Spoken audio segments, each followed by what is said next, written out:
నేను నాగసాధువులు అని విన్నాను. కొన్ని నేను కొద్ది వరకు కొంతమందితోటి కొన్ని అఘోరాలకు ఈ నా యాత్రలో నాగసాధువులు అందరికంటే చాలా విపరీతంగా ఎక్కడైనా అధిగమించగలరు. వెళ్ళడం ఫాస్ట్‌గా. నేను ఒక మునితోటి, ఒక ఋషితోటి నేను విన్నాను. మనం దేనికైతే రీచ్ అవ్వలేమో ఆ నాగసాధువు అక్కడికి అంటే ఆ చెట్టుకు కంప్లీట్‌గా ముళ్ళున్నాయి. ఆల్మోస్ట్ ఒక 100 అడుగుల చెట్టు. దాని చివరి మండన కూర్చొని తపస్సు చేయడం చూసాడంట. నీళ్ళ పైన. మీరు ఇంతకుముందు చెప్పినట్టు నీళ్లు విపరీతంగా వరద వెళ్తుంది. నీళ్ళ పైన కూర్చున్నాడు. కింది నుంచి నీళ్లు వెళ్తున్నాయి. సాధన చేస్తున్నాడు. చెట్టు పైన కూర్చొని చివరి మండన. అది అసలు పక్షి వాలినే ఇరిగిపోయే స్టేజ్‌లో ఉంది. కానీ అక్కడ కూర్చున్నాడంట. ఇది సాధ్యమవుతుందా అసలు? మీరు చూసారా ఎవరైనా? నేను ఒక వీడియో ద్వారా విన్నాను. వీడియో చూసారా? వీడియో చూడలేదు. కొందరు ఇప్పుడు నార్త్‌లో ఏం చేస్తున్నారంటే కొన్ని సాధువుల్లాగా వేషం వేయించి వాళ్ళ యొక్క టీఆర్పీ రేట్ కోసమని కొన్ని వీడియోలు తీస్తున్నారు. అవి నిజం అనుకుని భావన చేస్తున్నారు. అయితే నిజం సత్యం మీద ఆధారపడి ఉంటుంది. అంటే సత్యం ఉన్నది, అది జరుగుతూ ఉంటుంది. కానీ ఇప్పుడు ఉన్నదా లేదా? అలాంటి వారు ఇప్పుడు ఉన్నారా అంటే 100కి 1,00,00,000 ఒకరు ఉంటారు. అంతే. వాళ్ళు ఎప్పుడు కూడా ప్రదర్శన చేయరు. దర్శనం చేసే వాళ్ళకి ప్రదర్శన ఉండదు. ఇప్పుడు నేనే 36 సంవత్సరాలు 40 సంవత్సరాలు ఎక్కడ కనపడలేదు. అవును. ఇప్పుడు ఎందుకు వస్తున్నారు మీరు అని చాలామందికి సందేహం ఉండవచ్చు.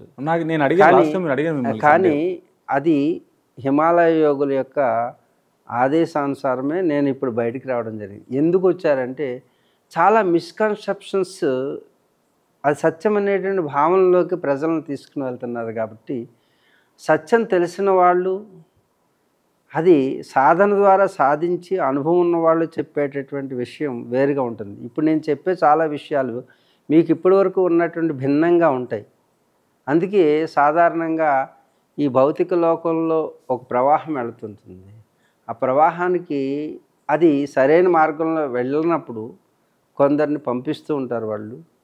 ఆ ప్రక్రియలో భాగంగా మీకు ఏదైనా అర్థమైతే మంచిదైతే తీసుకోండి, లేకపోతే ఏమీ లేదు. అయితే మీరు అడిగిన ప్రశ్న, చెట్టు కొమ్మ మీద కాదు కదా, సూది మీద కూడా కూర్చునేటటువంటి శక్తి మనిషికి ఉంది.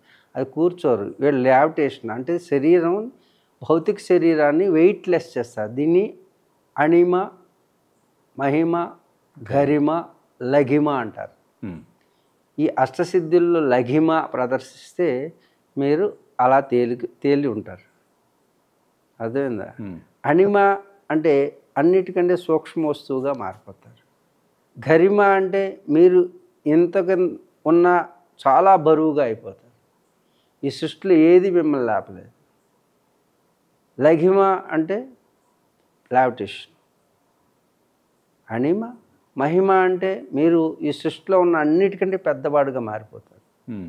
ఆంజనేయ స్వామి ఇవన్నీ ప్రదర్శించాడు. కింద పాతాళ లోకంలో మహిరావణుడు శ్రీరామచంద్రుడిని దాచేస్తే తామరతూడులోంచి వెళ్ళినట్టుగా మనకి కథలో చూపిస్తుంది రామాయణం. ఇక్కడ అణిమ ప్రదర్శించాడు. మహిమ చూడండి, మహేంద్రగిరి మీద చాలా పెద్ద శరీరం చేస్తాడు. లంకలో ఉన్నటువంటి సీతాన్వేషణకి బయలుదేరుతున్నప్పుడు దీన్ని మహిమ అంటారు.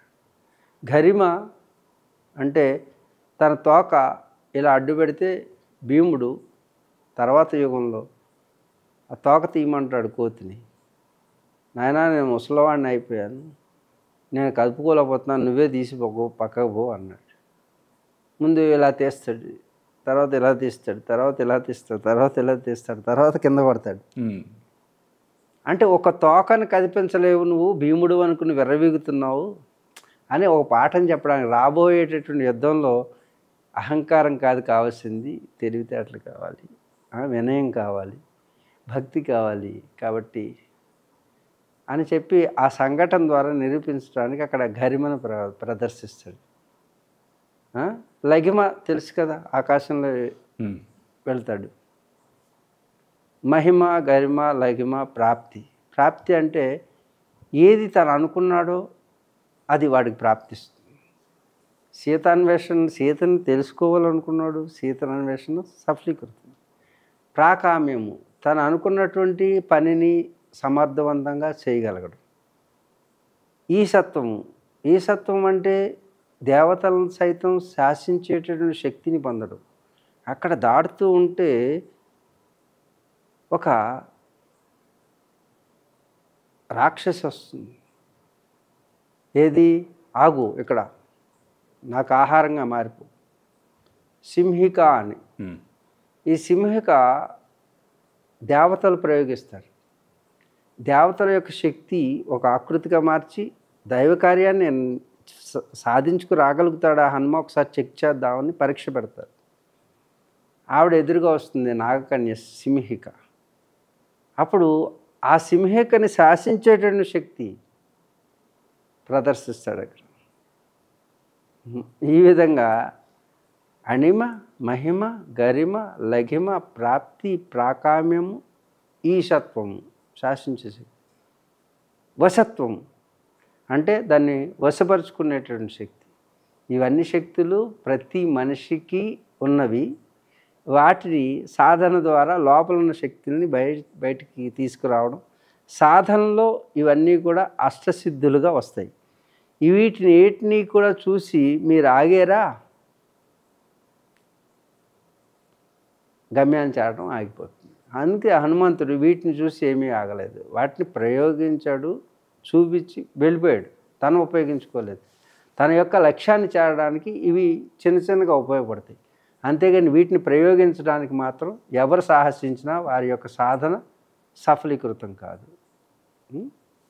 గురుగారు, ఈ మధ్యలో జనాలు కొన్ని లక్షలు, కోట్లు, వేలు అమ్ముకొని పిల్లం మీద పుస్తలు, ఆస్తులు అన్నీ పొడగొట్టుకున్నారు. ఒక విషయంలో బాగా వింటున్నాను నేను, నిమ్మకాయలు గాలిలో లేపడం.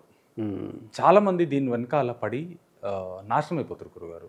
అసలు ఇది ఏంది? అసలు ఏదన్నా తాడుగట్టి లేపుతున్నారా, లేకుంటే ఏదన్నా కావాలని చేస్తున్నారా? ఇది అసలు చెత్తన క్రియేట్ చేయబడిందా, లేకుంటే వాస్తవానికి ఉందా ఇది? ఏదైనా అసలుంటే నకిలీ మొదలవుతుంది, అసలు లేకుండా నకిలీ ఉండదు. ఇప్పుడు మీరే ఉన్నారు, కొంత సాధన చేస్తే మైండ్ పవర్ అనేటువంటిది చాలా చోట్ల మీరు చూస్తుంటారు. అంటే మానసిక శక్తిని ఇప్పుడు మొన్నటి వరకు సైంటిస్టులు భౌతిక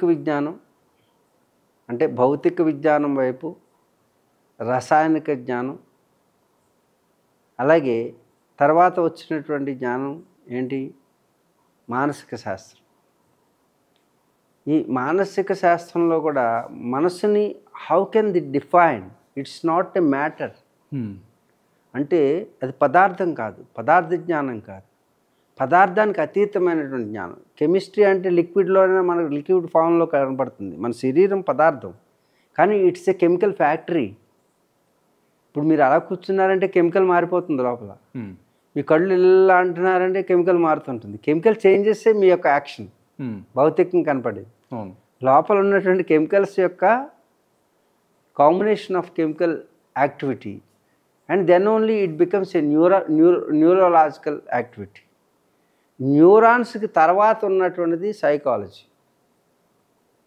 అవును, సైకాలజీని డిఫైన్ చేయడానికి there is no machines.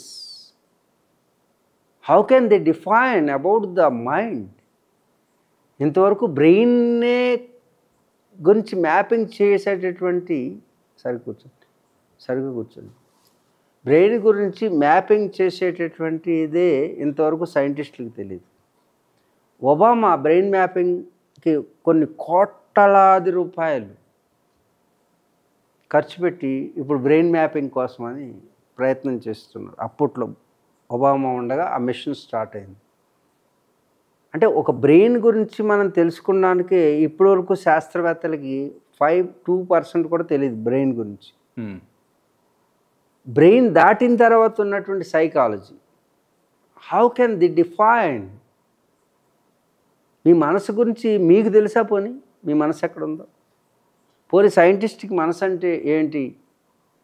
There is no definition in the science about the మనస్సు. They called as mind, but what is mind? There is no mind. It's not a physical part. How can they define in this physical world? Just they are saying as a word, but there is no answer for this mind in this world. ఆ మనసుకి గురించి చెప్పిన శాస్త్రం ఏదైతే ఉందో అదే యోగం. మనసుకి డెఫినిషన్ ఉంది, మనసుని ఎలా కంట్రోల్ చేయాలో ఉంది, ఎలా మనసుని అధీనంలో తీసుకోవాలో ఉంది. అదే భారతీయ తత్వశాస్త్రాలు ఉన్న రహస్యం. భారతీయ తత్వశాస్త్రాలన్నీ కూడా మనస్సుని కేంద్రంగా చేసుకుని ఉంటాయి, దేవుళ్ళని కేంద్రంగా చేసుకుని కాదు. ఆ దేవుళ్ళు కూడా ఈ మనసుని ఎలా కంట్రోల్ చేయాలో దానికి పాత్రలు అవి. మనసుని ఎవరైతే కంట్రోల్ చేశారో వాళ్ళు ఈ నిమ్మకాయలు చూసారు లెగిసినాయి అంటున్నారు. నిమ్మకాయలు కాదు, తలలు లెగిస్తాయి. మనసు కాన్సన్ట్రేట్ చేసి ఇలా అంటే అంత శక్తి విడుదలవుతుంది అన్నమాట. మైండ్ పవర్ అంటారు. ఈ మైండ్ పవర్ తోటి మీరు చూస్తుంటారు, ఫారినర్స్ చాలా బాగా ప్రాక్టీస్ చేసిన కొందరు ఉంటారు. కంటితోటి అలా ఐరన్ని, ఆ పవర్ని అలా పంపించి ఐరన్ని వంచేయడం చూపిస్తారు. మీరు నిమ్మకాయలా అంటున్నారు. చాలా ప్రదర్శనలు మైండ్ పవర్ మీద మీరు చూస్తే ఉంటుంది. సైకలాజికల్ అదే మీరు మనకి త్రాటకం అనేటటువంటి ఒక ప్రక్రియ ఉంది. మీరు కొన్నాళ్ళు త్రాటకం కనుక జాగ్రత్తగా అభ్యాసం చేస్తే వీటిని త్రాటకం అనేది క్రియ.